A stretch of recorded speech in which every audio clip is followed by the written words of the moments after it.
Es atzīšos, nesauc mani Šarlote, mani sauc Sniedze, lai gan es ļoti bieži atsaucos arī vārdu uz Šarlote, ka mums sauc.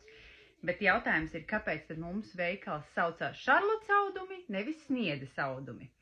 Nu, šajā stāstā es nebūšu īpaši oriģināli, jo, kā jau daudziem vecākiem, veikali vai darbnīca ir nosaukts kaut kā mīļa vārdā, un manā gadījumā tas ir meitas vārdā, jo mani meita Šarlote, kurai ir 13, drīz būs 14 gadi, un kad sen sāku to visu darīt, nu, ne tik sen, tad man bija Šarlotes darbnīca, kuras radīju mazuļiem lietas, Montessori saistītas aktivitātes, tādas, nu, bumbas, tādi taustas materiāli, nu, dažādi, tā kā rotaļlietas.